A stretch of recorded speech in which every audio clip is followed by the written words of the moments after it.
ഇതൊന്നൊന്നുമല്ല, പല സ്ഥലത്തും ഞാൻ കാണാറുണ്ട്. വേദന പോകുമ്പോൾ പല സ്ഥലങ്ങളിലും ഇങ്ങനെയുള്ള പ്രശ്നങ്ങളൊക്കെ കാണാറുണ്ട്. അങ്ങനെ മനസ്സിൽ ചില ആളുകൾക്ക് ആഗ്രഹം, ഈ പരിപാടി എങ്ങനെയെങ്കിലും തടയണം. ഒരു അണുമണി തൂക്കം തിന്മ ചെയ്താൽ അതും കാണുക തന്നെ ചെയ്യും. മനസ്സിൽ ചിന്തിച്ചാൽ വരെ അതും കാണും. അല്ലാഹു ബോധം നൽകട്ടെ. ഇന്ന അസ്ഹാബൽ ജന്നത്തിൽ യൗമ ഫീ ശുഗ്ലിൻ ഫാകിഹൂൻ. സ്വർഗവാസികളായ ആളുകൾ സ്വർഗത്തിൽ അവരിങ്ങനെ വ്യാപൃതരായിക്കൊണ്ടിരിക്കുകയാണ്. അവർക്ക് തിരക്കാൻ, സ്വർഗക്കാർക്ക് തിരക്കാൻ. അവരെ കുറിച്ച് നിങ്ങൾ ആലോചിക്കേ വേണ്ട. സ്വർഗത്തിലെത്തിയ പിന്നെ തിരക്കാണ്. എന്താ തിരക്കെന്താ? ഇന്ന അസ്ഹാബൽ ജന്ന, സ്വർഗത്തിലെത്തിയാൽ ഹും ഫീ ശുഗ്ലിൻ ഫാകിഹൂൻ, അവരവിടെ അവരുടെ ആനന്ദങ്ങളിൽ വ്യാപൃതരാണ്. ഭാര്യമാരുടെ കൂടെ, മക്കളുടെ കൂടെ അടിച്ചു പൊളിക്കുകയാണ്. ലാവിഷാക്കി അടിച്ചു പൊളിച്ച് എൻജോയ് ചെയ്തുകൊണ്ടിരിക്കുകയാണ് സ്വർഗക്കാരായ ആളുകൾ. അവർക്ക് ഒരുപാട് സുഖങ്ങൾ സ്വർഗത്തിൽ എന്ത് വേണം അതൊക്കെ കിട്ടുകയാണല്ലോ. പിന്നെ അവർക്ക് തിരക്കായിരിക്കൂലേ? നമുക്ക് കിട്ടാത്തതുകൊണ്ടല്ലേ, വിചാരിച്ചതൊക്കെ കിട്ടാത്തതുകൊണ്ടാണല്ലോ നമുക്ക് തിരക്കില്ലാത്തത്. അപ്പൊ അവർക്ക് എന്ത് വിചാരിച്ചാലും കിട്ടാൻ. വണ്ടി വേണമെന്ന് വിചാരിക്കുമ്പോ വണ്ടി വരാൻ. നല്ലൊരു കാടക്കോഴി ഇങ്ങനെ പറന്നു പോകുമ്പോ അതൊന്നും എനിക്ക് തിന്നാൻ കിട്ടിയിരുന്നെങ്കിൽ അപ്പോഴേക്കും നിങ്ങൾക്ക് ഏതാ വേണ്ടത്? അൽഫാമാണോ വേണ്ടത്? അതല്ല ഗ്രില്ലാണോ വേണ്ടത്? അതല്ല നിങ്ങൾക്ക് വേറെ എന്തെങ്കിലും, അത് പൊരിച്ചതാണോ, അതിന്റെ മസാലയാണോ നിങ്ങൾ മനസ്സിൽ കരുതിയത്? ഇവിടെ വന്നു, നിങ്ങളുടെ മുമ്പിൽ വീണു, നിങ്ങൾ കഴിച്ചു. കഴിച്ചിട്ട് നിങ്ങളുടെ വേറെ നിറയുമ്പോഴേക്കും അത് പറന്നുപോയി. ഇതാണ് സ്വർഗം. നല്ല മനോഹരമായ ഒരു ആപ്പിളിന്റെ ചെടി കണ്ടു. കുറച്ചോ ഇതെനിക്ക് തിന്നണമെന്ന് വിചാരിക്കുമ്പോഴേക്കും ആപ്പിളിന്റെ ചെടി അതിന്റെ ശാഖ ഇങ്ങനെ താഴ്ത്തി നിന്റെ വായിലേക്ക് വെച്ചു തരാണ്. നീ അത് പറിച്ചു. തിന്നു കഴിയുമ്പോഴേക്കും ആ പറിച്ച സ്ഥലത്ത് മറ്റൊരാപ്പിള് അതിങ്ങനെ ഉയർന്നു പോയി. അതേ മരത്തിൽ മറ്റൊരാപ്പിള് കഴിക്കണമെന്ന് തോന്നി, അത് പറിച്ചെടുത്തു. തിന്നപ്പോ ഇത് നേരത്തെ കഴിച്ച ടേസ്റ്റ് അല്ലല്ലോ, ഇതൊരു വേറൊരു ടേസ്റ്റ് ആണല്ലോ. നമ്മൾ പറയാ കശ്മീരി ആപ്പിളാണ്, പാകിസ്ഥാൻ ആപ്പിളാണ്, പിന്നെ അവിടുത്തെ ആപ്പിളാണ് എന്നൊക്കെ, മെഡിക്കേരി ഓറഞ്ച് ആണെന്നൊക്കെ നമ്മൾ പറയാ. ഇത് മെഡിക്കേരി കശ്മീരിന്റെ ഒന്നും ആവശ്യമില്ല. ഒരു മരത്തിൽ തന്നെ നിങ്ങൾക്ക് വ്യത്യസ്തമായ ഫ്ലേവറുകൾ, വ്യത്യസ്തമായ ടേസ്റ്റുകൾ, വ്യത്യസ്തമായ മാധുര്യമുള്ള പല ഫ്രൂട്ട്സുകൾ. ഇതാണ് സ്വർഗം എന്ന് പറയുന്നത്. അവിടെ എത്തിപ്പെടാൻ വേണ്ടിയിട്ട് ഒന്ന് അധ്വാനിക്കാൻ പറഞ്ഞത്. കുറച്ചു കാലം അധ്വാനിച്ചാൽ മതി. ഒരു 60 വർഷം അധ്വാനിച്ചാൽ തന്നെ അത് കിട്ടും. നിങ്ങൾ കുറേ ഒന്നും റിസ്ക് ഒന്നും എടുക്കണ്ട. തെറ്റിൽ നിന്ന് മാറി നിന്ന് അതിനു വേണ്ടി ഒരുങ്ങിയാൽ മതി. അള്ളാഹു നൽകട്ടെ. അപ്പോ സ്വർഗവാസികളായ ആളുകൾ അവിടെ വല്ലാതെ തിരക്കിലാണ്. എന്താ തിരക്ക്? ഹും വഅസ്വാജുഹും, അവരും അവരുടെ ഭാര്യമാരും ഫീ ളിലാലിൻ അലൽ അറായികി മുത്തഖിഊൻ, മനോഹരമായ കട്ടിലിൽ ഇങ്ങനെ ചാരിക്കിടന്നിട്ട് സ്വറ പറയാണ്. പെണ്ണുങ്ങൾക്ക് വലിയ സന്തോഷമായിരിക്കും. എന്തേ, രാവിലെ എണീച്ചിട്ട് ജോലിക്കൊന്നും പോവണ്ടല്ലോ, ഉച്ചക്കത്ത് ചോറുണ്ടാക്കണ്ടല്ലോ അല്ലേ? ഭാര്യയും ഭർത്താവ് ഇങ്ങനെ സംസാരിക്കാൻ നിൽക്കാൻ, അടിച്ചു പൊളിച്ചിങ്ങനെ മക്കളോടൊപ്പം എൻജോയ് ചെയ്ത് ഒരു പിക്നിക്ക് പോയതുപോലെ അടിച്ചു പൊളിക്കാൻ. രാവിലെ ആകുമ്പോ ഭർത്താവിന് ടെൻഷൻ, യാ അല്ലാ എന്റെ ജോലി ഇന്ന് ഞാൻ ലീവ് എടുത്തിട്ടാണല്ലോ ടൂർ പോയത്, ഇപ്പൊ മുതലാളി ദേഷ്യപ്പെടുവോ, മാനേജർ ചൂടാവോ എന്നൊക്കെയാണ് ആലോചിക്കുക. പെണ്ണെന്താ ആലോചിക്കുക? രാവിലെ ആകുമ്പോ നാസ് ഉണ്ടാക്കണല്ലോ, വീട് അടിച്ചു വാരണല്ലോ, പിന്നെ കുപ്പായൊക്കെ അലക്കണല്ലോ, പിന്നെ ഉച്ചക്കത്തെ ഭക്ഷണം ഉണ്ടാക്കണല്ലോ. ഇതാ പെണ്ണ് ആലോചിക്കുക. പക്ഷെ സ്വർഗത്തിൽ ഇതൊന്നുമില്ല. നിങ്ങൾ കുക്കിംഗ് ഒന്നും ചെയ്യണ്ട, നിങ്ങൾക്ക് പാചകം ചെയ്യാനൊന്നുമില്ല. നിങ്ങൾ കുപ്പായിട്ടിട്ട് ഇരുന്നാൽ മതി. നല്ല കുപ്പായിട്ട് നിങ്ങൾക്ക് ഇഷ്ടമുള്ള വേഷം ധരിച്ചിട്ട് ഇരുന്നാൽ മതി. നിങ്ങൾക്ക് എന്താ വേണ്ട, ബിരിയാണിയോ അതാണ് അവിടെ.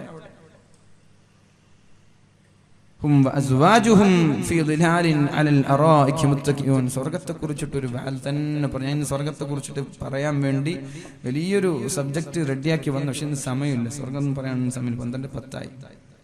അത് പറഞ്ഞാല് നിങ്ങൾ പിന്നെ സ്വർഗത്തിലേക്ക് എങ്ങനെ എത്തിപ്പെടും? നിങ്ങൾ കൊതിച്ചു പോകും.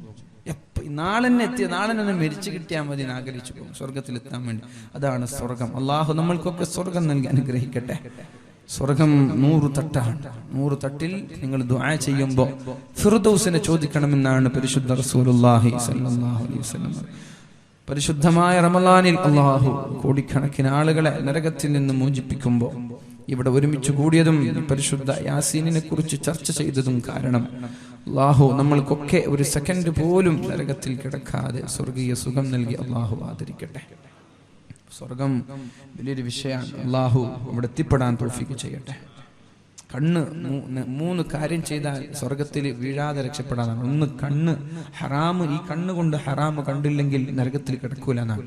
ഈ കണ്ണുകൊണ്ട് ഒരു ഹറാമും കാണാൻ കഴിയില്ല. അഫല്ലാഹു അമ്മാ സലഫ്, കഴിഞ്ഞതൊക്കെ പടച്ചോൻ പുറത്തു തരട്ടെ, കഴിഞ്ഞതൊക്കെ അല്ലാഹു പുറത്തു തരട്ടെ. ഇനിയുള്ള കാലം അഫല്ലാഹു അമ്മാ സലഫ്, ഇനിയുള്ള കാലം ഈ കണ്ണ് ഹറാമ് കാണാതെ ഉപയോഗിക്കുന്ന ആരെങ്കിലും വാക്ക് തന്ന സ്വർഗം കൊണ്ട് ഞാൻ നിങ്ങൾക്ക് സന്തോഷ വാർത്ത അറിയിക്കാം. കണ്ണ് നബി തങ്ങൾ അങ്ങനെ പറഞ്ഞു, ഹറാം ഹറാം, കണ്ണ് ഹറാമിൽ നിന്ന് നിയന്ത്രിച്ച ഒരാൾക്ക് നരകം ഹറാമാണ്. രാത്രി അല്ലാഹുവിന് വേണ്ടി ഉറക്കൊഴിക്കാൻ നമ്മുടെ കണ്ണ് ചെലവഴിച്ചാൽ അവനും നരകം ഹറാമാണ്. അള്ളാഹുവിനെ ഓർത്തിട്ട് ഒരു തുള്ളി കണ്ണുനീർ അള്ളാഹുവിനെ പേടിച്ചിട്ട് വന്നുപോയാൽ അവനും നരകം ഹറാമാണെന്ന് പരിശുദ്ധ റസൂലുള്ളാഹി സ്വല്ലല്ലാഹു അലൈഹി വസല്ലം. അള്ളാഹു സ്വർഗം നൽകി നമ്മെ അനുഗ്രഹിക്കട്ടെ. നിങ്ങൾക്കുള്ള ഒരു സംശയമാണ്, സ്വർഗത്തിൽ ഹൂർലിങ്ങളെ കുറിച്ചും അപ്സരസുകളെ കുറിച്ചും പറയുന്നുണ്ടല്ലോ, ആണുങ്ങൾക്കൊക്കെ ഹൂർലിങ്ങളുണ്ട്, നമ്മൾക്കതില്ലല്ലോ അല്ലെ? പെണ്ണുങ്ങൾക്കൊക്കെ പലരും ചോദിക്കാറുണ്ട് ഒരു വിഷയം, ആണുങ്ങൾക്കൊക്കെ സ്വർഗത്തിൽ ഹൂർലിങ്ങളുണ്ട്, പക്ഷെ പെണ്ണുങ്ങൾക്ക് അതില്ലല്ലോ. ആ ഒരു ചർച്ച ആലിമീങ്ങൾ പണ്ഡിതന്മാർ ചർച്ച ചെയ്യുന്നുണ്ട്. എന്തുകൊണ്ട് അങ്ങനെ പറഞ്ഞില്ല? പെണ്ണുങ്ങൾക്ക് സ്വർഗത്തിൽ ഹൂർലിങ്ങൾ ഉണ്ടോ ഇല്ലേ, എന്തുകൊണ്ടത് പറഞ്ഞില്ല? അവിടുത്തെ എല്ലാ സുഖങ്ങൾ പറയുമ്പോൾ ആണിനുണ്ട് പെണ്ണിനുണ്ട്, പക്ഷെ ആണുങ്ങളെ ഹൂർലിങ്ങൾ ആണിനെ കുറിച്ച് മാത്രമാണ് പറയുന്നത്. മറ്റുള്ള എല്ലാ വിഷയങ്ങളും ആണിനെയും പെണ്ണിനെയും ഉൾപ്പെടുത്തുന്നുണ്ട്. ഹൂർലിങ്ങളെ പറയുമ്പോൾ ആണിന് മാത്രമാണ് പറയുന്നത്. അപ്പൊ എന്റെ പെണ്ണെന്താ കടലാസാണ്, നമുക്കും വേണ്ടേ ഹൂർലിങ്ങൾ എന്ന് പെണ്ണുങ്ങൾക്കും സംശയം ഉണ്ടാവും. ആ ഒരു ചർച്ച ഞാൻ വിശദീകരിക്കുന്നില്ല. 3 അഭിപ്രായങ്ങളാണ് ആലിമ്യങ്ങൾ പറയുന്നത്. ഒന്ന്, ലാ യുസ്അലു അമ്മാ യഫ്അൽ വഹും യുസ്അലൂൻ, അല്ലാഹു ചെയ്യുന്ന അല്ലാഹുവിന്റെ തീരുമാനത്തെ ചോദ്യം ചെയ്യാൻ നമ്മൾക്ക് അവകാശമില്ല. ഒന്നാമത്തെ മറുപടി ആലിമ്യങ്ങൾ പറയുന്നത് അതാണ്. ലാ യുസ്അലു അമ്മാ യഫ്അൽ, അല്ലാഹുവിന്റെ തീരുമാനത്തിൽ കൈകടത്താനോ ചോദ്യം ചെയ്യാനോ നമ്മൾക്ക് അവകാശമില്ല. വഹും യുസ്അലൂൻ, നമ്മളോട് അല്ലാഹു ചോദിക്കും, റബ്ബിനോട് നമ്മൾക്ക് ചോദിക്കാൻ അവകാശമില്ല. അതൊന്ന്. 2, അന്ന മിൻ തബീഅത്തിൻ നിസാഇ അൽ ഹയാ, പെണ്ണിന്റെ പ്രകൃതിയാണ് ലജ്ജ എന്നുള്ളത്. പെണ്ണിന് ലജ്ജയുണ്ട്. അപ്പോ ഒരു SSLC പഠിക്കുന്ന ഒരു കുട്ടിയെ നിങ്ങൾ വിളിച്ചിട്ട് പറഞ്ഞു, നീ SSLC വേണ്ട +2 ആയിക്കോട്ടെ, +2 പഠിക്കുന്ന ഒരു കുട്ടിയെ വിളിച്ചിട്ട് പറഞ്ഞു, നീ +2 എല്ലാ A+ വാങ്ങിച്ചാല് ഇന്നാലിന്ന സഹോദരൻ, ഇന്നാലിന്ന ഹാജിയാര മകളുണ്ടല്ലോ, സുന്ദരിയായ മകൾ, അവളെ ഞാൻ നിനക്ക് കെട്ടിച്ചു തരാന്ന് പറഞ്ഞാല്, ഓ അത് കിട്ടോ, എന്നാ പിന്നെ അങ്ങനെ ആയിക്കോട്ടെ. പിന്നെ കളിയും ജോലിയെല്ലാം ഒഴിവാക്കി അവൻ പഠിച്ചിട്ട് എങ്ങനെങ്കിലും A+ വാങ്ങിക്കും, അവന് കണ്ട് ഇഷ്ടപ്പെട്ട പെണ്ണാണെങ്കിൽ. പക്ഷെ ഒരു പെണ്ണിനോട് പറയാണ്, നീ +2 എല്ലാ വിഷയത്തിലും A+ എടുത്താല് ഇന്നാലെന്ന ഹാജിയാര മകൻ എനിക്ക് കെട്ടിച്ചേരാന്ന് പറഞ്ഞാല് പെണ്ണ് നാണിച്ച് തല താഴ്ത്തി, ഇതെനിക്ക് തരുന്നത്. നേരെ മറിച്ച് എനിക്കൊരു ബ്രേസ്ലെറ്റ് തരാം, ഒരു കൈച്ചെയിന് തരാം, നീ SSLCയിൽ +2 നല്ല മാർക്ക് എടുത്താല്, അല്ലെങ്കിൽ നല്ലൊരു കുപ്പായം വാങ്ങിച്ചു തരാം, അല്ലെങ്കിൽ നല്ലൊരു കാൽ ചെയിൻ, നല്ലൊരു നെക്ലേസ്, നല്ലൊരു റിങ്, അല്ലെങ്കിൽ ഒരു ഡയമണ്ടിന്റെ മോതിരം, ഇത് ഞാൻ വാങ്ങിച്ച എന്നാ പിന്നെ ആയിക്കോട്ടെ ഞാനത് ചെയ്യാന്ന് പറഞ്ഞിട്ട് പഠിക്കും. ചെറുക്കനെ ഇന്നാലെന്ന ചെറുപ്പക്കാരനെ കെട്ടിച്ചേരാന്ന് പറഞ്ഞാല് ഇതപ്പോ വലിയ വിഷയം എന്ന് പറഞ്ഞിട്ട് അവർക്ക് അതിനൊരു താല്പര്യം ഉണ്ടാവില്ല. അപ്പൊ പെണ്ണിനെ ആണ് കൊടുക്കാന്ന് പറഞ്ഞാൽ അതൊരു ലജ്ജയുടെ ഭാഗമാണ്, അത് പറയാറില്ല. അതുകൊണ്ടാണ് അള്ളാഹു പറയാത്തത്. എന്ന് വെച്ച് പെണ്ണിന് അവിടെ ഹൂർലിങ്ങൾ ഇല്ല എന്നർത്ഥമില്ല, അവർക്കും ഹൂർലിങ്ങൾ ഉണ്ട്. രണ്ടാമത്തെ അഭിപ്രായം അതാണ്. 3, അന്ന ഷൗഖൽ മർഅത്തി ലിർരിജാൽ, നേരത്തെ പറഞ്ഞത് ഒരു വിഷയമായി ബന്ധമുള്ള, നേരത്തെ പറഞ്ഞത് പെണ്ണിന്റെ ലജ്ജ കാരണം, അത് അല്ലാഹു പറഞ്ഞില്ല എന്ന് മാത്രം. മൂന്നാമത് പറയുന്നത് അന്ന ഷൗഖൽ മർഅത്തി ലിർരിജാൽ കശൗഖിൽ റിജാലി ലിൽ മർഅ, നിശ്ചയമായിട്ടും ലൈസ കശൗഖിൽ റിജാലി ലിൽ മർഅ, ആണിന് പെണ്ണിനോടുള്ള താല്പര്യം പോലെ ആ പെണ്ണിന് ആണിനോട് താല്പര്യമില്ല അല്ലെ? അങ്ങനെയാണല്ലോ വിഷയം. ഇപ്പോ ഏതെങ്കിലും വുമൻസ് കോളേജ് ഉണ്ടെങ്കിൽ വൈകുന്നേരം ആകുമ്പോൾ ചെറുപ്പക്കാർ പൊള്ളിച്ചെടുത്ത് പോകും. എന്തിന്? വായ നോക്കാൻ വേണ്ടിയിട്ട്. വണ്ടിയുള്ള ആളുകളൊക്കെ വണ്ടിയെടുത്ത്, പിന്നെ ചെറുപ്പക്കാരൊക്കെ ഒന്ന് കുളിച്ചൊരുങ്ങി കുപ്പായൊക്കെ ഇട്ട് ഹെൽമെറ്റ് ഒന്നും ധരിക്കാതെ വൈകുന്നേരം ആകുമ്പോൾ ഹോൺ അടിച്ചിട്ട് കണ്ട സ്കൂളിന്റെ പിന്നാലെ ഏതെങ്കിലും സ്കൂളുണ്ട് അവിടെയൊക്കെ പോയിട്ട് ഇങ്ങനെ കാവലിരിക്കും. അങ്ങോട്ടും ഇങ്ങോട്ടും. എണ്ണ തീർന്നാലും കുഴപ്പമില്ല, പൈസ ഒന്നും ഉണ്ടാവില്ല എണ്ണ അടിക്കാൻ. ആരെങ്കിലും അടിച്ചു വെച്ച, ചിലപ്പോൾ ജ്യേഷ്ഠനോ ഉപ്പയോ ആരെങ്കിലും എണ്ണ അടിച്ചു വെച്ച വണ്ടി ആയിരിക്കും. അത് 5ഉം 6ഉം വട്ടം അങ്ങോട്ടും ഇങ്ങോട്ടും ഓടിക്കൊണ്ടിരിക്കും വൈകുന്നേരം ആകുമ്പോൾ. പക്ഷെ ഏതെങ്കിലും ഒരു ബോയ്സ് ഹോസ്റ്റലിന്റെ മുന്നിലോ ആണുങ്ങൾ മാത്രം പഠിക്കുന്ന സ്ഥാപനത്തിന് മുന്നിലോ പെണ്ണുങ്ങൾ വണ്ടി എടുത്തിട്ട് ആണുങ്ങളെ കാണാൻ വന്ന ചരിത്രം എവിടെങ്കിലും ഉണ്ടോ? ഞാൻ കുറച്ച് ആണുങ്ങളെ വായ നോക്കിയിട്ട് വരട്ടെ, അങ്ങനെ പോക്കുണ്ടോ എനിക്കറിയില്ല, നമ്മളെ നാട്ടിൽ എങ്ങനെ ഉണ്ടെന്ന് അറിയില്ല, ഇല്ല എന്നാണ് എന്റെ വിശ്വാസം. അപ്പൊ അതുകൊണ്ട് ആണുങ്ങൾക്ക് പെണ്ണുങ്ങളോടുള്ള താല്പര്യം പോലെ പെണ്ണുങ്ങൾക്ക് ആണുങ്ങളോട് താല്പര്യമില്ല. അതുകൊണ്ടല്ല പറഞ്ഞിട്ടില്ല എന്ന് മാത്രം, പെണ്ണുങ്ങൾക്കും ഹൂർലിങ്ങൾ ഉണ്ട് എന്ന് മഹാന്മാർ ചർച്ച ചെയ്യുന്നുണ്ട്. പിന്നെ നമ്മൾ മനസ്സിലാക്കേണ്ടത് ഇവിടെ എങ്ങനെയൊക്കെയാണ് അല്ലാഹു ഹൂർലിങ്ങൾ നൽകാൻ. നമ്മുടെ ഭൂമിയിൽ പല രീതിയിലുള്ള പെണ്ണുങ്ങൾ ഉണ്ടാകും. ഒന്ന്, ചില പെണ്ണുങ്ങൾ കല്യാണം കഴിക്കുന്നതിന് മുമ്പ് മരിച്ചുപോയ പെണ്ണ്. ചൗക്കി എരിയാൽ അവിടെ ഭാഗത്ത് നമ്മുടെ റമദാനിന് മുമ്പ് ഒരു പെണ്ണ് 18 വയസ്സായ പെണ്ണ് രോഗിയായി മരിച്ചു പോയിട്ടുണ്ട്. അതേ ദിവസം തന്നെ ഒരു ചെറുപ്പക്കാരന് മരിച്ചു പോയിട്ടുണ്ട്. അള്ളാഹു 2 പേരുടെയും ഖബറിടം സ്വർഗീയമാക്കി കൊടുക്കട്ടെ. അതേപോലെ കല്യാണം കഴിയുന്നതിന് മുമ്പ് മരിച്ചുപോയ പെണ്ണാണ്. ആ പെണ്ണിന് അവിടെ എങ്ങനെയാണ് ഭർത്താവ് ലഭിക്കുക? അവിടെ ആ പെണ്ണിന് ലഭിക്കുന്ന ഭർത്താവ് ഇവിടെ കല്യാണം കഴിയാതെ മരിച്ചുപോയ നാട്ടിൽ നമ്മുടെ ഭൂമിയിൽ മരിച്ചുപോയ ആളുകളായിരിക്കും. കല്യാണം കഴിയുന്നതിന് മുമ്പ് മരിച്ചുപോയ ചെറുപ്പക്കാർ, അവരെയാണ് കല്യാണം കഴിച്ചു കൊടുക്കുക. കല്യാണം കഴിച്ചു, ഭർത്താവ് ത്വലാഖ് ചൊല്ലി, എന്നിട്ട് പെണ്ണ് മരിച്ചുപോയി, വേറെ കല്യാണമൊന്നും കഴിച്ചിട്ടില്ല. അപ്പൊ ഈ പെണ്ണിനൊരു ഭർത്താവ് വേണമല്ലോ. ഈ പെണ്ണിനും കല്യാണം കഴിക്കാത്ത ഒരു ചെറുപ്പക്കാരനെ പിടിച്ച് ഭർത്താവാക്കി കൊടുക്കും. ആലിമീങ്ങളുടെ അഭിപ്രായമാണ്. അവള് കല്യാണം കഴിച്ച പെണ്ണാണ്. ഭർത്താവ് നരകത്തിലും ഭാര്യ സ്വർഗത്തിലും, അങ്ങനെ ആയിക്കൂടെ? ഭർത്താവ് തെണ്ടിത്തിരിഞ്ഞ് കള്ളും കുടിച്ച് നടക്കുന്ന ഒരാളാണ്. ഭാര്യ എത്ര പറഞ്ഞിട്ട് അയാൾ നന്നായില്ല, അതേ ഒരു വിശ്വാസത്തിൽ ഭർത്താവ് മരിക്കുകയും ചെയ്തു. എന്നാൽ ഈ പെണ്ണിന് ആ ഭർത്താവ് നരകത്തിലാവൂലേ? ഈ പെണ്ണിന് അതുവരെ ആരാ ഭർത്താവായി കിട്ടുക? അള്ളാഹു ഒരു ഭർത്താവിന്, ഒരു ചെറുപ്പക്കാരന് അള്ളാഹു കല്യാണം കഴിച്ചു കൊടുക്കും. മുസ്ലിം പെണ്ണാണ്, മുസ്ലിം ഭർത്താവാണ്. അങ്ങനെയാണെങ്കിൽ നരകത്തിലായിരിക്കുമല്ലോ കാലാകാലം. അപ്പൊ ഈ പെണ്ണിന് ഭർത്താവായി അള്ളാഹു നൽകും.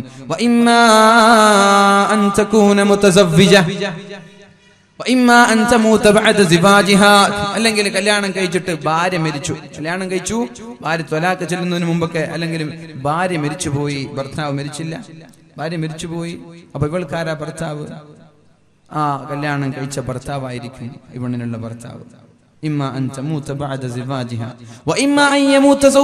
അല്ലെങ്കിൽ ഭർത്താവ് മരിച്ചു, ഭാര്യ വേറെ കല്യാണം കഴിച്ചില്ല, ഭർത്താവ് മരിച്ചു, ഭാര്യ വേറെ കല്യാണം കഴിച്ചില്ലെങ്കിൽ ഈ ഭർത്താവായിരിക്കും ഈ പെണ്ണിന് ലഭിക്കുക.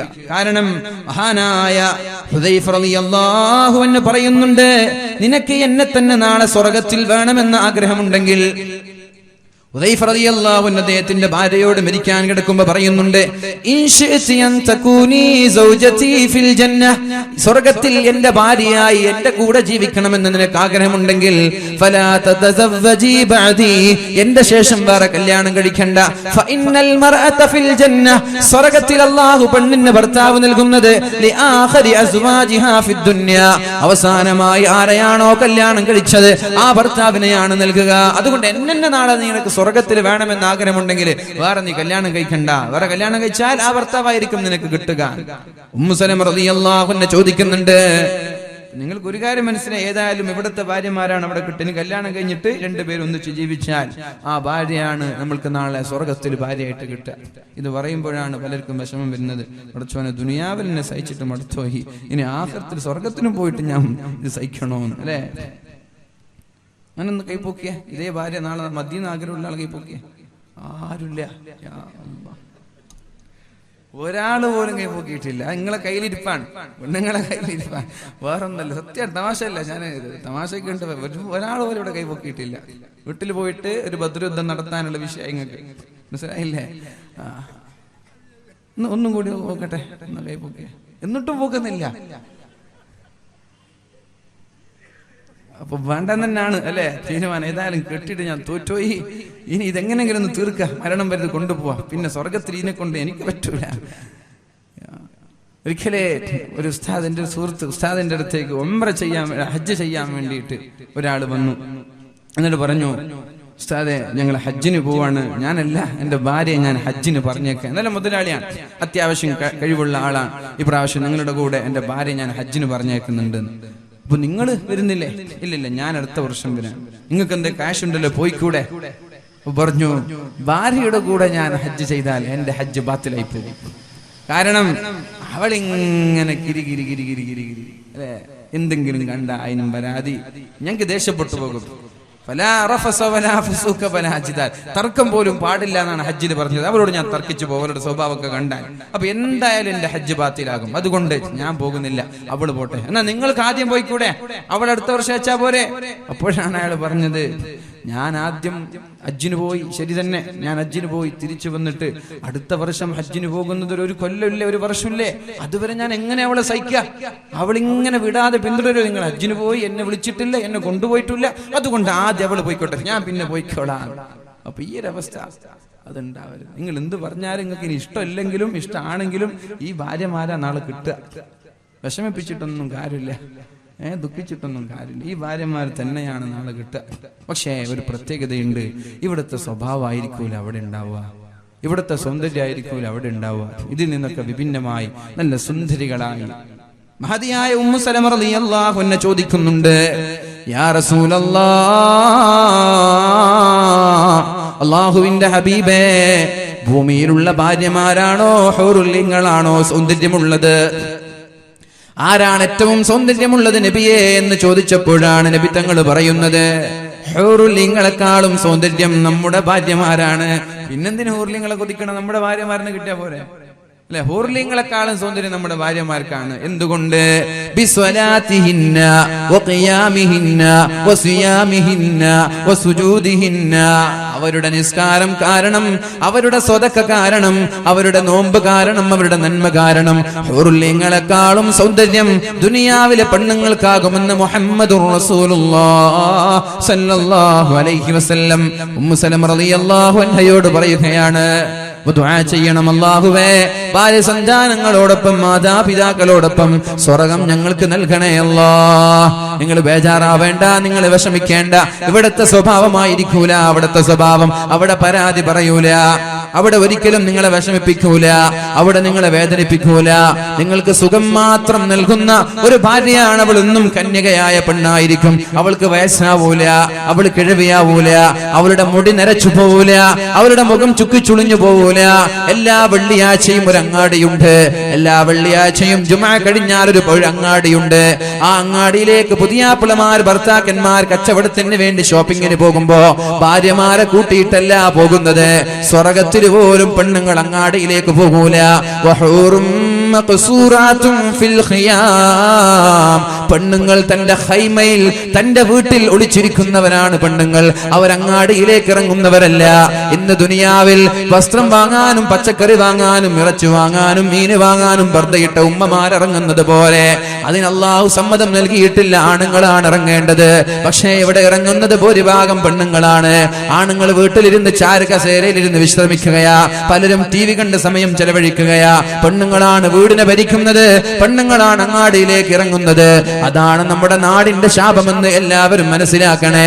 സ്വർഗീയ ലോകത്ത് പോലും പെണ്ണുങ്ങൾ പുറത്തിറങ്ങൂല.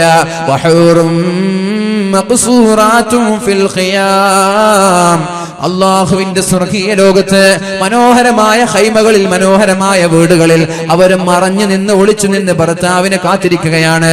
ഭർത്താവ് അങ്ങാടിയിലേക്ക് പോകുമ്പോ ഒരു കാറ്റവിടേക്ക് അടിച്ചു വീശും, ഒരു കാറ്റവിടേക്ക് അടിച്ചു വീശും. ആ കാറ്റ് കൊള്ളുമ്പോഴേക്കും സ്പർശിക്കുമ്പോഴേക്കും ഭർത്താവിന്റെ സൗന്ദര്യം വർദ്ധിക്കുകയാണ്. ഭർത്താവ് വീട്ടിലേക്ക് വരുമ്പോ ഭാര്യ ഭർത്താവിനോട് പറയാണ്, നിങ്ങളുടെ സൗന്ദര്യം വർദ്ധിച്ചിട്ടുണ്ടല്ലോ, നിങ്ങൾ ആളാകെ മാറിയിട്ടുണ്ടല്ലോ, നിങ്ങൾ ആളാകെ മാറിയിട്ടുണ്ടല്ലോ. പോകുമ്പോഴുണ്ടാകുന്ന രൂപമല്ലല്ലോ, ആള് തന്നെ മാറിയിട്ടുണ്ടല്ലോ. തിരിച്ച് ഭർത്താവ് പറയാണ്, പെണ്ണേ, നിന്റെ ചുറുക്കും കൂടിയിട്ടുണ്ടല്ലോ, നീയും ഇന്നലെ ഉണ്ടായതുപോലെയല്ലല്ലോ, ഞാൻ പോകുമ്പോൾ ഉണ്ടായതുപോലെയല്ലല്ലോ, നിന്റെ സൗന്ദര്യവും വർദ്ധിച്ചിട്ടുണ്ടല്ലോ എന്ന് ഭർത്താവ് പെണ്ണിനോടും പറയും. ചുരുക്കി പറഞ്ഞാൽ ആഴ്ച തോറും ഭാര്യയും ഭർത്താവും അപ്ഡേറ്റ് ആവുകയാണ്. മുഖത്തിന്റെ ഷേപ്പ് മാറുകയാണ്, മുഖത്തിന്റെ സൗന്ദര്യം മാറുകയാണ്. എന്തിനെ? കണ്ടുകണ്ട് മടുക്കാതിരിക്കാൻ ദിവസേന ഭർത്താവിന്റെ സൗന്ദര്യം, ഭാര്യയുടെ സൗന്ദര്യം മാറിക്കൊണ്ടിരിക്കുമെന്ന് മുഹമ്മദുർ റസൂലുള്ളാഹ്. അവിടെ മടുപ്പില്ല, അവിടെ വെറുപ്പില്ല, അവിടെ ചൊടിയില്ല, അവിടെ പിണക്കങ്ങളില്ല, അവിടെ യാതൊരു വിദ്വേഷമില്ല. നിങ്ങളുടെ മനസ്സുകൾക്ക് എന്താണോ ആഗ്രഹമുള്ളത്, എന്താണോ നിങ്ങൾ കൊതിക്കുന്നത്, എന്താണോ നിങ്ങൾ ആഗ്രഹിക്കുന്നത്, അതെല്ലാം നിങ്ങൾക്ക് അവിടെ തയ്യാറാണ് പെണ്ണുങ്ങളെ. എന്നിട്ട് നിങ്ങളാണ് കൂടുതൽ നരകത്തിലെന്ന് അല്ലാഹു പറഞ്ഞിട്ടുണ്ട്. പെണ്ണുങ്ങളാണ് കൂടുതൽ നരകത്തിലെന്ന് പറഞ്ഞിട്ടുണ്ട്. എന്തേ കാരണം? ഭർത്താവിനെ ചുടിപ്പിച്ചു എന്ന കാരണത്താൽ പെണ്ണുങ്ങളാണ് കൂടുതൽ നരകത്തില്. നിസ്കരിക്കാഞ്ഞിട്ടല്ല, നോമ്പെടുക്കാഞ്ഞിട്ടല്ല, സകാത്ത് കൊടുക്കാഞ്ഞിട്ടല്ല, സ്വതക്ക കൊടുക്കാഞ്ഞിട്ടല്ല. പെണ്ണുങ്ങളാണ് ആണുങ്ങളെക്കാളും സ്വതക്ക നൽകുന്നത്. ഒരു പള്ളി നിർമ്മിക്കണമെന്ന് പറയുമ്പോൾ 2ഉം 3ഉം തളിക നിറയെ സ്വർണങ്ങൾ നൽകുന്നത് നമ്മുടെ പെണ്ണുങ്ങൾ തന്നെയാണ്. നിസ്കാരത്തിൽ യാതൊരു കുറവില്ല, ഇബാദത്തിൽ കുറവില്ല. പിന്നെ എന്തേ പെണ്ണുങ്ങൾ നരകത്തിൽ കിടക്കാൻ കാരണം? നല്ല നിസ്കാരക്കാരാണെങ്കിലും സകാത്ത് കൊടുക്കുന്ന ആളാണെങ്കിലും ഭർത്താവിനോട് വെറുപ്പിക്കുന്ന രീതിയിൽ പെരുമാറുന്നത് കൊണ്ട് പല പെണ്ണുങ്ങളും നരകത്തിലേക്ക് പോകാൻ സാധ്യതയുണ്ട് എന്ന് മുഹമ്മദുർ റസൂലുള്ളാഹ്. ജീവിതത്തിൽ ക്ഷമിക്കാൻ പഠിക്കണേ സഹോദരിമാരെ, ക്ഷമിക്കാൻ സമയം കണ്ടെത്തണേ.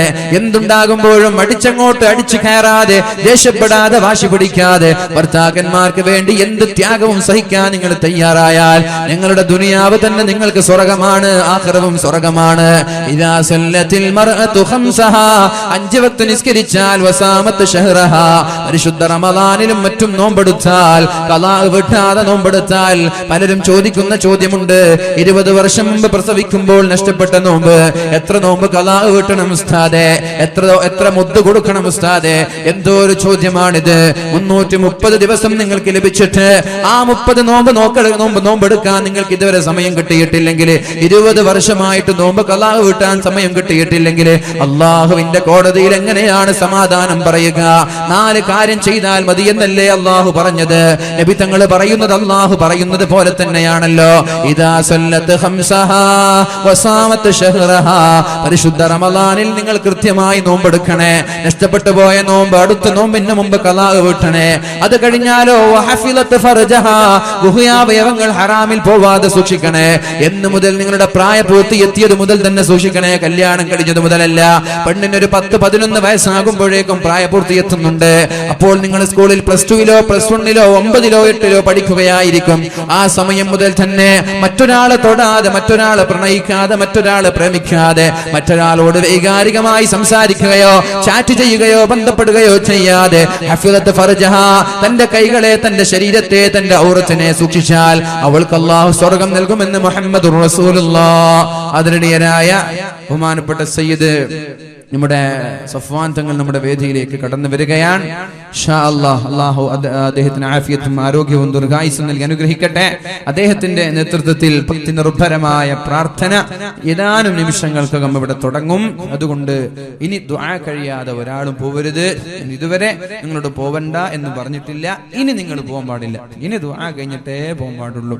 കാരണം സമാപനമാണ്, സയ്യിദവർകളാണ് നേതൃത്വം നൽകുക. ഇൻഷാ അല്ലാഹ് അല്ലാഹു റബ്ബ് സുബ്ഹാനഹു വ തആല തൗഫീഖ് നൽകുമാറാവട്ടെ.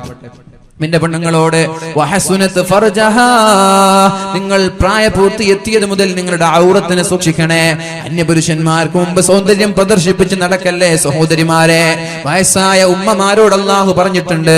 യാസീൻ പൂർത്തിയാക്കാൻ കഴിയില്ല, ഞാൻ പൂർത്തിയാക്കാൻ എന്റെ ഉദ്ദേശമില്ല, ഞാൻ യാസീൻ നിങ്ങൾക്കൊന്ന് പരിചയപ്പെടുത്തി തരിക, പിന്നെ അതിലുള്ള പ്രധാനപ്പെട്ട വിഷയങ്ങൾ ചർച്ച ചെയ്യുക എന്നതായിരുന്നു എന്റെ ഉദ്ദേശം.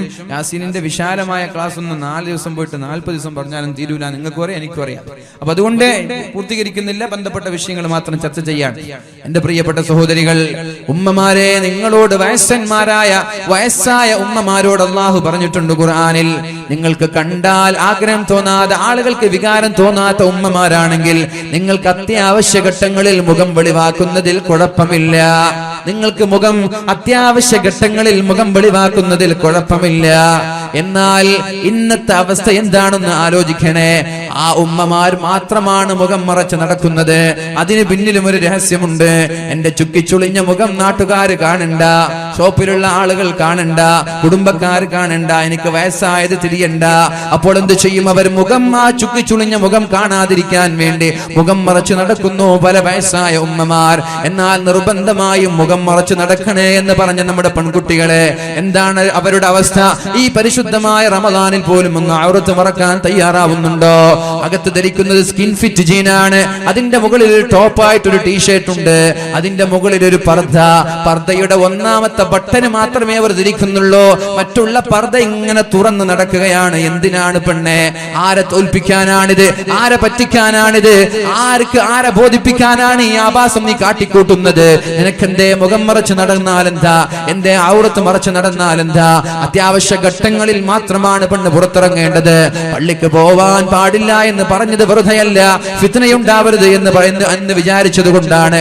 അങ്ങാടിയിലേക്ക് ഏതായാലും പോവാൻ പാടില്ല. അത്യാവശ്യ ഘട്ടങ്ങളിൽ വീട്ടിൽ ആണുങ്ങളില്ലാത്ത സാഹചര്യങ്ങളിൽ പോവേണ്ടി വരും. അവരെ ഞാൻ കുറ്റപ്പെടുത്തുന്നില്ല.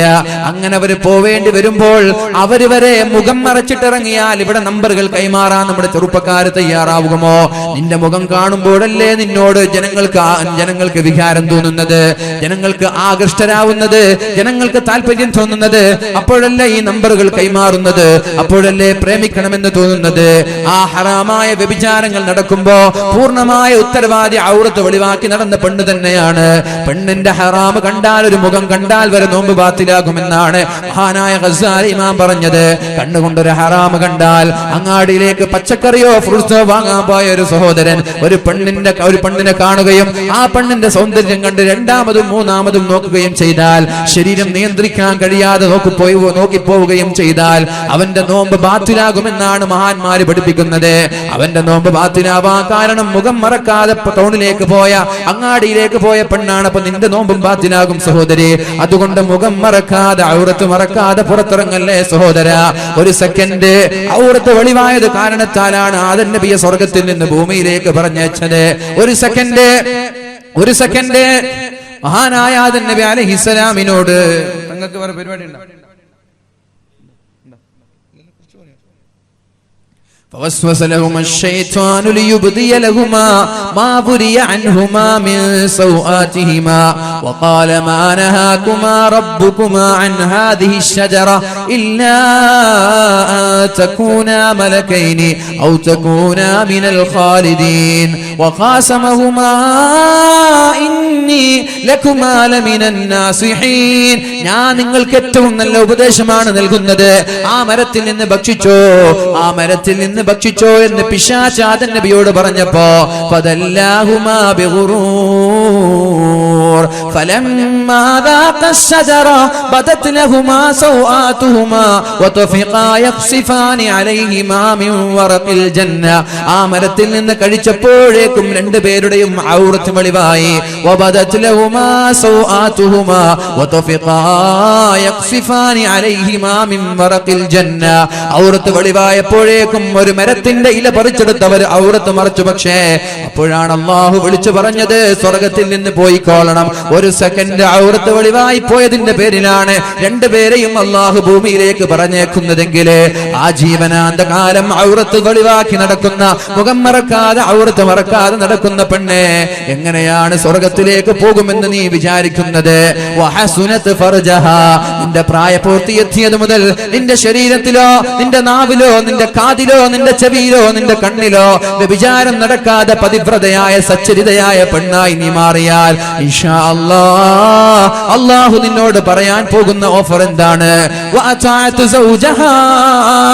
സ്വന്തം ഭർത്താവ് പറയുന്നത് പോലെ അനുസരിച്ചാൽ, ഭർത്താവിനെ വെറുപ്പിക്കാതെ, ഭർത്താവിനെ വിഷമിപ്പിക്കാതെ, ഭർത്താവിനെ പ്രയാസപ്പെടുത്താതെ ഈ 4 കാര്യം നീ ചെയ്താൽ ഉദ്ഖുലിൽ ജന്നത മിൻ അയ്യി അബ്വാബിൽ ജന്നതി ശിഅതി, നിനക്ക് സ്വർഗ്ഗത്തിന് 8 കവാടമാണുള്ളത്, 8 വാതിലാണുള്ളത്. ആ 8 വാതിലിലൂടെയും കടന്നു പോകുന്ന ഒരേ ഒരാളത് മഹാനായ സിദ്ദീഖുൽ അക്ബർ റളിയല്ലാഹു അൻഹു ആണ്. സ്വർഗത്തിന് 8 കവാടം, 8 വാതിലാണുള്ളത്. 8 കവാടത്തിലൂടെയും പോകാൻ ഭാഗ്യമുള്ള ഒരാൾ സിദ്ദീഖ് തങ്ങളാണ്. പിന്നെ ആരാ? പിന്നെ ഈ 4 കാര്യം ചെയ്ത പെണ്ണുങ്ങൾ 8 കവാടത്തിൽ ഇഷ്ടമുള്ള കവാടത്തിലൂടെ കടന്നു പോകാമെന്നാണ് പരിശുദ്ധ റസൂലുള്ളാഹ്. ആണുങ്ങൾക്ക് ഈ ഓഫർ ഇല്ല പെണ്ണുങ്ങളെ. 4 കാര്യം ചെയ്താൽ സ്വർഗത്തിന്റെ എല്ലാ കവാടങ്ങളിലൂടെ, ഇഷ്ടമുള്ള കവാടങ്ങളിലൂടെ കടന്നു പോകാമെന്നുള്ള ഓഫർ അല്ലാഹു ആണുങ്ങൾക്ക് നൽകിയിട്ടില്ല. പക്ഷേ പെണ്ണുങ്ങൾക്ക് എന്തോ ഒരു സുവർണാവസരമാണ്. ഒന്ന് നിസ്കരിച്ചാൽ മതി, കൃത്യമായി നിസ്കാരം നിലനിർത്തണേ, കൃത്യമായി നോമ്പനുഷ്ഠിക്കണേ, ഗുഹ്യാവയവങ്ങളും ശരീരവും ഔറത്ത് മറ്റുള്ളവർക്ക് വെളിവാക്കാതെ ഭർത്താവിനെ അനുസരിച്ച് ജീവിച്ചാൽ ഇഷ്ടമുള്ള കവാടത്തിലൂടെ കടന്നു പോകാമെന്ന് മുഹമ്മദുർ റസൂലുള്ളാഹ്. എന്നിട്ടും എന്തേ പെണ്ണുങ്ങൾ കൂടുതൽ നരകത്തിൽ കിടക്കുന്നത്? ഒന്ന് ഔറത്ത് വെളിവാക്കുന്നു, മുഖം മറ്റുള്ളവർക്ക് കാണിക്കുന്നു. പ്രത്യേകിച്ചിട്ട് അല്പം സൗന്ദര്യമുള്ള പെണ്ണാണെങ്കിൽ പെണ്ണ് വിചാരിക്കുന്നത്, എന്റെ ഈ സൗന്ദര്യം നാട്ടുകാരെങ്ങനെയാണ് കാണുക, ഞാൻ മുഖം മറച്ച് നടന്നാൽ നാട്ടുകാർ കാണൂലല്ലോ. പ്രത്യേകിച്ച് സൗന്ദര്യം കൂടുതലുള്ള പെണ്ണുങ്ങൾ മുഖം മറക്കാൻ മടി കാണിക്കുന്നവരാണ്. അല്ലാഹു തന്ന സൗന്ദര്യമെന്ന്, അല്ലാഹു തന്ന സൗന്ദര്യമാണെന്ന് ഓർക്കണേ സഹോദരിമാരെ. അല്ലാഹു തന്ന സൗന്ദര്യമാണിത്. ഇത് അല്ലാഹുവിന് കൊണ്ടുപോവാൻ അറിയാ, ഇത് നഷ്ടപ്പെടുത്താൻ അല്ലാഹുവിനറിയാ. അല്ലാഹുവിന്റെ തീരുമാനത്തെ ചോദ്യം ചെയ്താൽ അല്ലാഹു വെറുതെ വിടൂല പെണ്ണെ. അതുകൊണ്ട് ഔറത്ത് മറക്കണേ. അങ്ങാടിയിലേക്ക് ഇറങ്ങുമ്പോ, വാലിന് വരുമ്പോ, കല്യാണത്തിന് പോകുമ്പോ, സ്കൂളിലേക്ക് പോകുമ്പോ നിന്റെ ഭർത്താവിന്റെ മുന്നിലല്ലാതെ നിന്റെ സൗന്ദര്യത്തെ നീ ഒരു കാരണവശാലും പ്രകടിപ്പിക്കാൻ പാടില്ല. അല്ലാഹു ബോധം നൽകട്ടെ. ഒന്നാമത്തെ കാരണം ഔറത്ത് വെളിവാക്കുന്നത് കൊണ്ടാണ്. രണ്ടാമത്തെ കാരണം ഭർത്താവിനെ വെറുപ്പിക്കുന്നത് കൊണ്ടാണ്. അതുകൊണ്ടാണല്ലോ ഇവിടെ ആരും കൈപ്പൊക്കാൻ തയ്യാറാവാത്തത്. ഉസ്താദേ മടുത്തുപോയി ഉസ്താദേ, ഇനി സ്വർഗത്തിലും ഇവരെ താങ്ങാൻ ഞങ്ങൾക്ക് കഴിയൂല എന്നിവർ പറയാൻ കാരണം ഭർത്താക്കന്മാരെ വെറുപ്പിക്കുന്നത് കൊണ്ടാണ്. അഫല്ലാഹു അമ്മാ സലഫ്, കഴിഞ്ഞതൊക്കെ റബ്ബ് പുറത്തു തരട്ടെ. കഴിഞ്ഞതൊക്കെ അല്ലാഹു മാപ്പ് തരട്ടെ. ഇനിയുള്ള കാലമെങ്കിലും ഭർത്താക്കന്മാര് പറയുന്നത് പോലെ അനുസരിച്ച് അവരോട് എതിരഭിപ്രായം പറയാതെ, അവരെ ചോദ്യം ചെയ്യാതെ, അവരെ വെറുപ്പിക്കാതെ ജീവിക്കാൻ ശ്രമിച്ചാൽ ഇൻഷാ അല്ലാഹ് ആണുങ്ങളെക്കാളും കൂടുതൽ സ്വർഗത്തിലേക്ക് പോകാൻ നിങ്ങൾക്ക് അവസരമുണ്ടാകും. അല്ലാഹു തൗഫീഖ് നൽകട്ടെ. അല്ലാഹു തൗഫീഖ് നൽകട്ടെ. അല്ലാഹുവേ നീ ഞങ്ങൾക്ക് സ്വർഗ്ഗം നൽകണേ റബ്ബേ. അല്ലാഹു പറയാണ് ലഹും ഫീഹാ ഫാകിഹതു വലഹും മാ യദ്ദഊൻ. നിങ്ങൾക്ക് സ്വർഗീയ ലോകത്ത് ഏത് പഴമാണോ വേണ്ടത്, ഏത് ഫ്രൂട്ട്സ് ആണോ വേണ്ടത്, അത് നിങ്ങൾക്ക് ഞാൻ അവിടെ വെച്ചിട്ടുണ്ട്. ഏതുപോലെ ആപ്പിൾ വേണമെന്ന് വിചാരിക്കുമ്പോൾ ആപ്പിൾ അവിടെ വരികയാണ്. ഓറഞ്ച് വേണമെന്ന് വിചാരിക്കുമ്പോൾ ഓറഞ്ച്. അത് തിന്ന് കഴിയുമ്പോഴേക്കും അത് മറ്റൊരു രൂപമായി നിങ്ങളുടെ മുന്നിലുണ്ട്, മറ്റൊരു ടേസ്റ്റായി, മറ്റൊരു ഫ്ലേവറായി നിങ്ങളുടെ മുന്നിലുണ്ട്. വലഹും നിങ്ങൾക്ക് എന്താണോ ആഗ്രഹമുള്ളത് അതൊക്കെ സ്വർഗീയ ലോകത്തുണ്ട്. ഇത്രയും മനോഹരമായ കാലാകാലം നീണ്ടു കിടക്കുന്ന സ്വർഗീയ സുഖങ്ങളെ അള്ളാഹു പരിചയപ്പെടുത്തി തന്നിട്ട് എന്തിനാണ് നരകത്തിലേക്കുള്ള ടിക്കറ്റ് ഞങ്ങൾ ചോദിച്ചു വാങ്ങുന്നത്? അള്ളാഹുവേ സ്വർഗം നൽകി അനുഗ്രഹിക്കണേ റബ്ബേ. ഈ മഹത്തായ മാസത്തിൽ ലക്ഷക്കണക്കിന് ആളുകളെ നരകത്തിൽ നിന്ന് മോചിപ്പിക്കുമ്പോ പാപികളായ ഞങ്ങളെ നീ ഒരു സെക്കൻഡ് പോലും നരകത്തിൽ കിടക്കാത്ത സ്വർഗം ഞങ്ങൾക്ക് നൽകണേ അല്ലാഹ്. സലാമുൻ ഖൗലൻ മിർ റബ്ബിർ റഹീം. സ്വർഗത്തിലുള്ള ആളുകളുടെ അടുത്തേക്ക് ഒരു പ്രകാശം കടന്നു വരികയാണ്.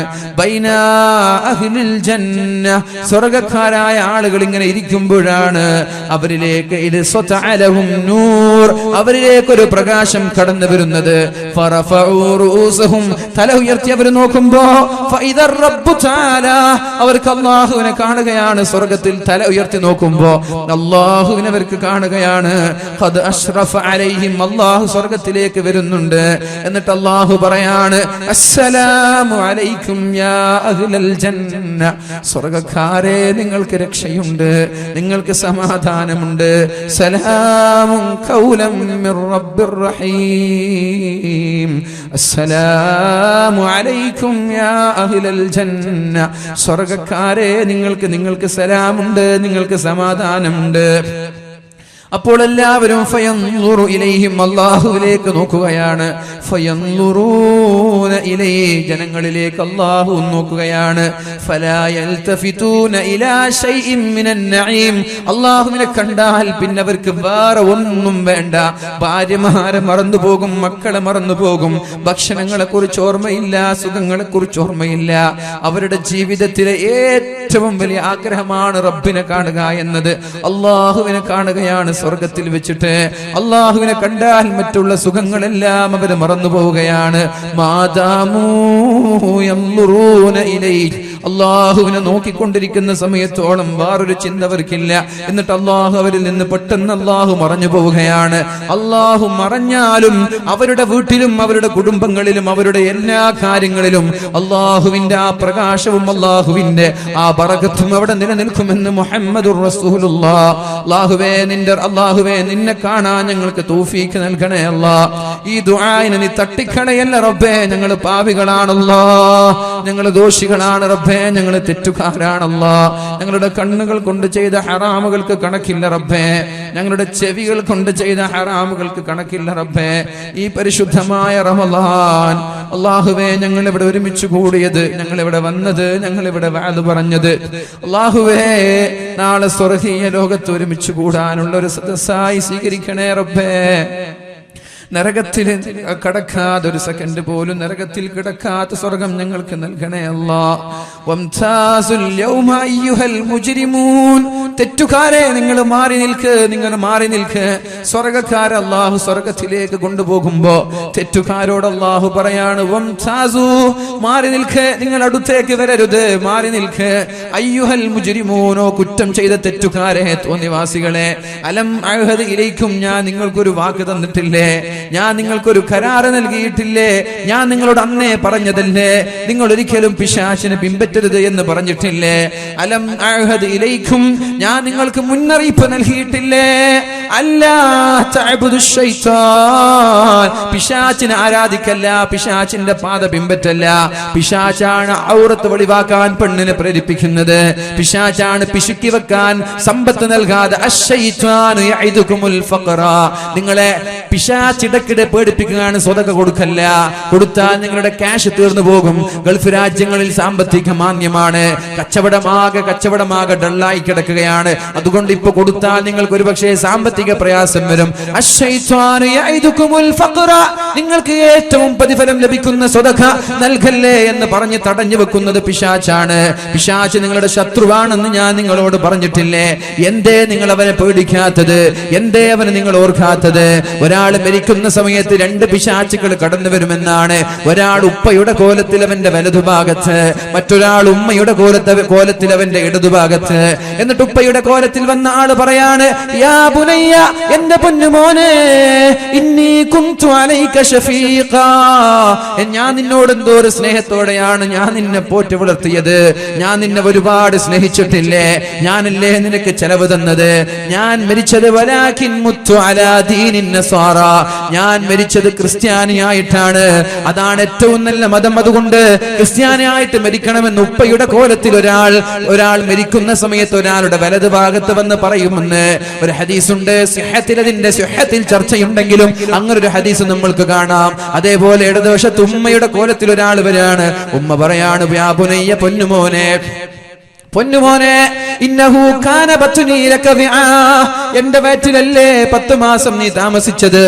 ഔസദീ ലക സഖാസിഖാ, എന്റെ പാലല്ലേ നീ കുടിച്ചത്. വഫഖദീ ലക വിതാ, എന്റെ തുടയിലല്ലേ നീ കിടന്നത്. ഞാൻ മരിച്ചത് ജൂതനായിട്ടാണ്, അതുകൊണ്ട് ജൂതനായി മരിക്കണമെന്ന് ഉമ്മയുടെ കോലത്തിൽ പിശാച് വന്ന് പറയുമെന്ന് മഹാന്മാര് പറയുന്നുണ്ട്. അതേപോലെ മരിക്കാൻ കിടക്കുന്ന മഹാനായ സ്വാലിഹ് ഇബ്നുൽ ഇമാം അഹ്മദ് റളിയല്ലാഹു അൻഹു, അദ്ദേഹത്തിന് മരണമാസന്നമായപ്പോഴാണ് ഫജലസ്തു ഇൻദഹു, അദ്ദേഹത്തിന്റെ മകൻ അദ്ദേഹത്തിന്റെ അടുത്തിരിക്കുന്നത്. വബിയദി, എന്റെ കയ്യിൽ ഒരു കഷ്ണമുണ്ട്. ഉപ്പ മരിച്ചാൽ ഉപ്പയുടെ താടി കെട്ടാൻ വേണ്ടി എന്റെ കയ്യിൽ ഒരു കഷ്ണമുണ്ട്. ഫജഅല, അപ്പോൾ ഞാൻ ഉപ്പ എന്ത് ചെയ്തു? കൈകൊണ്ടിങ്ങനെ തടയുകയാണ്. കൈകൊണ്ടിങ്ങനെ ഉപ്പ തടയുന്നുണ്ട്. വയഫ്തഹു ഐനൈഹി, കണ്ണ് തുറക്കുന്നുണ്ട്. എന്റെ പിതാവ് മരണാസന്നമായ രോഗത്തോട് വിട പറയാൻ കിടക്കുന്ന അവസാന ശ്വാസം, ചക്രശ്വാസം വലിക്കുന്ന എന്റെ ഉപ്പ രോഗശയ്യയിൽ കിടന്നിട്ട് മരണത്തോട് മല്ലടിക്കുമ്പോ രണ്ട് കണ്ണ് തുറന്നിട്ട് കൈകൾ കൊണ്ട് ഇങ്ങനെ തടയുന്നുണ്ട്. എന്നിട്ട് ഇങ്ങനെ പറയുന്നു, ലാ ബഅദ്, ലാ ബഅദ്, ലാ ബഅദ്, വേണ്ട വേണ്ട വേണ്ട വേണ്ട എന്ന് പറഞ്ഞു. എന്റെ ഉപ്പ ഇങ്ങനെ കൈകൊണ്ട് തടയുന്നുണ്ട്. ഞാൻ ചോദിച്ചു, യാ അബതി ഇഷ്ഹാദാ, എന്താണ് ഉപ്പ നിങ്ങൾ ഇങ്ങനെ മരിക്കുന്ന സമയത്ത് വേണ്ട എന്ന് പറയുന്നത്? അപ്പോഴാണ് ഉപ്പ പറയുന്നത്, യാ ബുനയ്യ മാ തദ്രി, നിനക്കറിയുമോ പൊന്നുമോനെ, ഇബ്ലീസു ലഅനഹുല്ലാഹ്, ശപിക്കപ്പെട്ട പിശാചന്റെ അടുത്തേക്ക് കടന്നു വന്നിട്ടുണ്ട്. എന്നിട്ട് എന്റെ വിരലുകൾ പിടിച്ചിട്ട് എന്നോട് മതം മാറാൻ പറയുന്നുണ്ട്. അവന് സുജൂദ് ചെയ്യാൻ പറയുന്നുണ്ട്. അവൻ അംഗീകരിക്കാൻ പറയുന്നുണ്ട്. അതാണ് ഞാൻ ലാ ബഅദ്, ലാ ബഅദ്, ലാ ബഅദ് എന്ന് പറഞ്ഞത്. ഹത്താ അമൂത, ഞാൻ മരിക്കുന്നത് വരെ പറയും പിശാചിനെ ഞാൻ അംഗീകരിക്കൂല എന്ന് ഉപ്പ മകനോട് പറഞ്ഞു കൊടുക്കുകയാണ്. ഇന്നഹു ലൈസ ലഹു സുൽത്താനുൻ അലല്ലദീന ആമനൂ, പിശാചിന് ഒരിക്കലും സത്യവിശ്വാസികളെ വഴികേടിലേക്ക് നയിക്കാൻ പറ്റൂല. വഅലാ റബ്ബിഹിം യതവക്കലൂൻ, അല്ലാഹുവിലേക്ക് ഭരമേൽപ്പിക്കുന്ന ആളുകളെയും വഴികേടിലേക്ക് നയിക്കാൻ പിശാചിന് പറ്റൂല എന്ന് ഖുർആൻ പറയുന്നുണ്ട്. അതുകൊണ്ട് പൂർണ്ണമായി അല്ലാഹുവിലേക്ക് ഭരമേൽപ്പിച്ചിട്ട് നമ്മുടെ ജീവിതവും നമ്മുടെ കാര്യങ്ങളെല്ലാം അല്ലാഹുവിനെ ഏൽപ്പിച്ച് നല്ലൊരു മുഅ്മിനായി നന്മ മാത്രം ചെയ്ത് തിന്മകളിൽ നിന്ന് പൂർണ്ണമായി മാറി നിന്ന് ചെയ്തു പോയ തിന്മകളെല്ലാം സർവശക്തനായ അള്ളാഹുവിനോട് തുറന്നു പറഞ്ഞിട്ട്, അള്ളാഹുവേ ഞാനിനി ആവർത്തിക്കില്ല, അള്ളാഹുവേ ഞാനിനി തുടരില്ല, അള്ളാഹുവേ ഞാൻ ഒരിക്കലും തുടരൂല എന്ന ഉറച്ച വിശ്വാസത്തോടെ ഇന്ന് ബഹുമാനപ്പെട്ട സയ്യിദ് അവർകൾ ഇവിടെ ദുആഇന് നേതൃത്വം നൽകുമ്പോ ഇനി ഒരിക്കലും ഞാൻ ആവർത്തിക്കൂല എന്ന ഉറച്ച വിശ്വാസത്തോടെ പൂർണ്ണമായ തൗബ ചെയ്ത് ഇന്ന് തന്നെ എല്ലാ ദോഷങ്ങളും റബ്ബിനോട് തുറന്നു പറഞ്ഞ് ഈ സദസ്സ് കഴിഞ്ഞ് പോകുമ്പോഴേക്കും ഉമ്മ പെറ്റ മക്കളെ പോലെ നിഷ്കളങ്കരാവണം. അത്താഇബു മിനദ്ദംബി കമല്ലാ ദംബല. ഒരാൾ തെറ്റിൽ നിന്ന് തൗബ ചെയ്താൽ അയാളിൽ ദോഷമുണ്ടാവൂല, തെറ്റ് ചെയ്യാത്തവനെ പോലെയാണെന്ന് മുഹമ്മദുർ റസൂലുള്ളാഹ്. അല്ലാഹുവേ, ഞങ്ങളുടെ ദോഷങ്ങൾ നീ പുറത്തു തരണേ അല്ലാഹ്. ഇനിയുള്ള കാലം തെറ്റ് ചെയ്യാതെ ജീവിക്കാൻ തൗഫീഖ് നൽകണേ അല്ലാഹ്. പരിശുദ്ധമായ സൂറത്തു യാസീനിന്റെ ഒരൊറ്റ ഒരു കാര്യം കൂടി പറഞ്ഞ് ഞാൻ എന്റെ വാക്കുകൾ സമ്മതിക്കട്ടെ. മഹാന്മാരായ സ്വാലിഹീങ്ങൾ റിപ്പോർട്ട് ചെയ്യുന്ന ഒരു സംഭവമാണ്. ഒരാളെ ഖബറടക്കി യമനിൽപ്പെട്ട യമനിലുള്ള ഒരാളുടെ ഖബർ മറമാടിയപ്പോ ഒരാൾ മരിച്ചയാളെ ഖബറിലേക്ക് മറമാടി ജനങ്ങളെല്ലാം തിരിഞ്ഞു പോയപ്പോ സ്വാലിഹായ ഒരു മനുഷ്യന് ഖബറിടത്തിന്റെ അടുത്തുണ്ടായിരുന്നു. ഖബറിൽ ഇങ്ങനെ അടിയുടെ ശബ്ദം കേൾക്കുന്നുണ്ട്, ഖബറിൽ മുട്ടുന്ന ശബ്ദം കേൾക്കുന്നുണ്ട്, ശിക്ഷയുടെ ശബ്ദം ഖബറിൽ കേൾക്കുന്നുണ്ട്. ثم خرج من القبر كلب أسود